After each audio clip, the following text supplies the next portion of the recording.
अल्लाह तबारक व तआला के नाम से शुरू जो बड़ा मेहरबान और निहायत रहम करने वाला है। प्यारे दोस्तों, शरीयत ने वालिदैन की कौन सी बातों को मानने से सख्ती से मना फरमाया है और वो कौन से 5 काम हैं जिनमें वालिदैन का हुक्म मानना गुनाह है।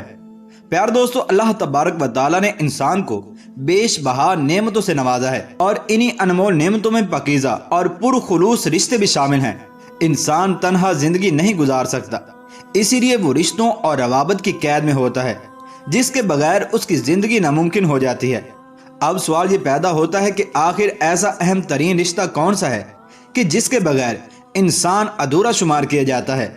तो वो वालिदैन का रिश्ता है, क्योंकि वालिदैन की मौजूदगी औलाद के लिए ऐसी ही ज़रूरी है जैसे जिस्म के लिए रूह का होना ज़रूरी है। ये कहना बिल्कुल दुरुस्त होगा कि जैसे आँख नूर के बगैर बेमकसद होती है, ऐसे ही औलाद वालिदैन के बगैर नामुकम्मल होती है। दीन इस्लाम ने वालिदैन के हकूक़ को कसरत से बयान किया है और दोनों ही की इताअत व फरमाबरदारी की तलकीन भी फरमाई है। यहाँ तक कि अल्लाह पाक ने अपने हक के साथ वालिदैन के हक को भी बयान किया।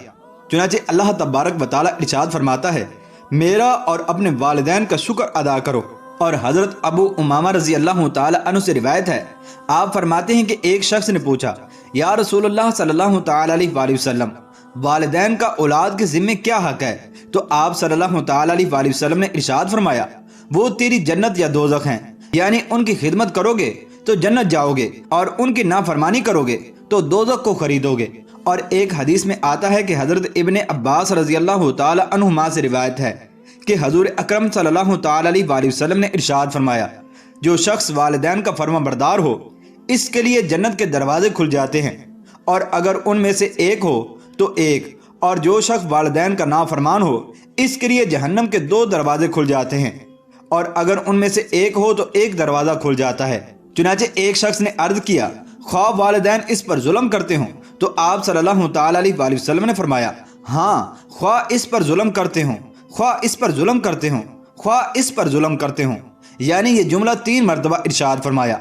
और हज़रत इब्ने अब्बास रज़ी अल्लाह तआला अन्हु से एक और मकाम पर रिवायत है कि रसूलुल्लाह सल्लल्लाहु तआला अलैहि वसल्लम ने इरशाद फरमाया कि फर्मा बरदार औलाद अपने वालिदैन की तरफ नज़र शफ़क़त व मोहब्बत से देखे तो हर मरतबा देखने पर एक हज मकबूल का सवाब लिख दिया जाता है।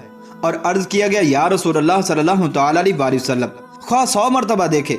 तो आप सल्लल्लाहु तआला अलैहि वसल्लम ने इरशाद फरमाया, जी हाँ, अल्लाह तबारक व तआला इससे भी बड़ा और ज़्यादा पाकीज़ा है, उसके लिए 100 हज का सवाब देना क्या मुश्किल है।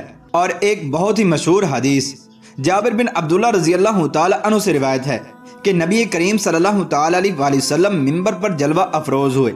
जब पहली सीढ़ी पर चढ़े तो फरमाया आमीन, फिर दूसरी सीढ़ी पर चढ़े तो फरमाया आमीन, और फिर जब तीसरी सीढ़ी पर चढ़े तो फरमाया आमीन।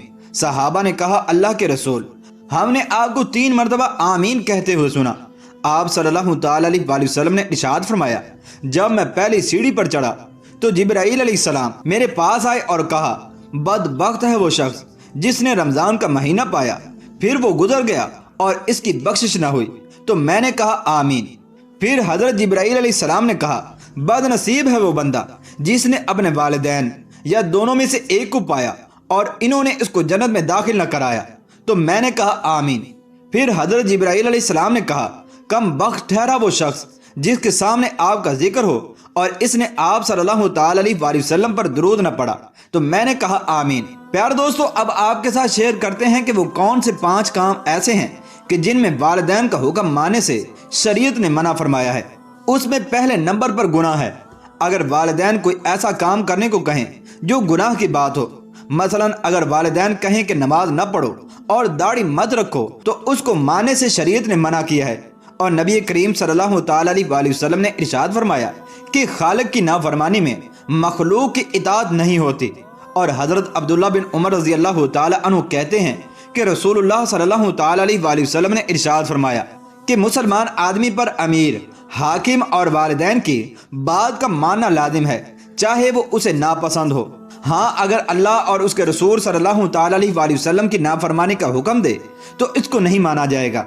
और दूसरा काम जिसमें वालिदैन की बात मानने से मना किया है वो ये है कि अगर वालिदैन कहें कि बीवी को तलाक दे दो तो औलाद पर वालिदैन के इस हुक्म की तामील जायज़ नहीं।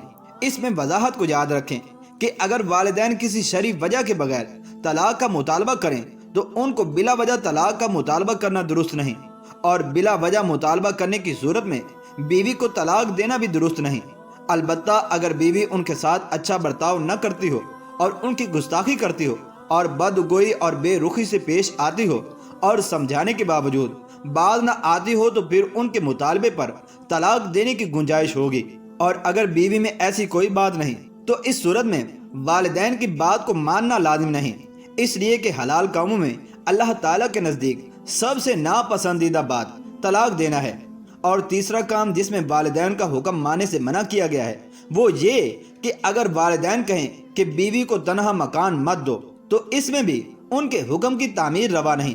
البتہ اگر بیوی اپنی خوشی سے والدین کے ساتھ رہنے پر راضی ہو تو وہ دوسری بات ہے، ورنہ اپنی حیثیت کے مطابق بیوی کو علیحدہ مکان دینا شریعت کا حکم ہے، اور اس کے خلاف کسی بات کو ماننا جائز نہیں۔ اور شوہر کے ذمہ ہے کہ بیوی کی رہائش کے لیے ایسا انتظام کرے جہاں اس کے ذاتی امور میں کوئی مداخلت نہ کرے، یا تو الگ گھر کا انتظام کرے، اور اگر الگ رہائش کی صورت نہیں بنتی تو اپنی والدہ کے گھر ہی میں ایک الگ کمرے میں جس میں باتھ روم، غسل خانہ بھی ہو اور باورچی خانہ بھی ہو، اگر شوہر یہ انتظام کر دیتا ہے تو اس کے بعد بیوی کو مستقل الگ رہائش کے مطالبے کا حق نہیں۔ اور چوتھا کام جس میں والدین کا حکم نہیں ماننا چاہیے وہ یہ کہ اگر والدین نے اپنی شادی شدہ بیٹی کو زبردستی اپنے گھر میں بٹھا رکھا ہے اور شوہر کے گھر جانے کی اجازت نہیں دے رہے اور لڑکی اپنے شوہر کے گھر میں خوش ہے تو اس صورت میں بیٹی پر والدین کی اطاعت جائز نہیں۔ پیارے دوستو، والدین کا مقام کیا ہے اس کا اندازہ تو آپ لوگ حضور اکرم صلی اللہ تعالیٰ علیہ وآلہ وسلم کے اس فرمان سے لگا سکتے ہیں کہ آپ صلی اللہ تعالیٰ علیہ وآلہ وسلم نے ارشاد فرمایا، اگر میں اپنے والدین یا ان دونوں میں سے کسی ایک کو پاتا جبکہ میں عشاء کی نماز شروع کر کے سورہ فاتحہ پڑھ چکا ہوتا اور وہ مجھے پکارتے اے محمد، تو میں جواب میں لبیک یعنی حاضر ہوں کہتا۔ اور حضرت عبداللہ بن ابی اوفا رضی اللہ تعالیٰ عنہ فرماتے ہیں، اللہ تبارک و تعالیٰ سے دعا ہے کہ اللہ تبارک و تعالیٰ ہمیں اپنے والدین کی خدمت کرنے اور ان کی جائز کاموں کے اندر اطاعت کرنے کی توفیق عطا فرمائے، اور اللہ تبارک و تعالیٰ ہمیں حضور اکرم صلی اللہ تعالیٰ علیہ وآلہ وسلم کے لائے ہوئے مبارک دین پر عمل کرتے ہوئے اس دنیا سے رخصت ہونے کی توفیق عطا فرمائے۔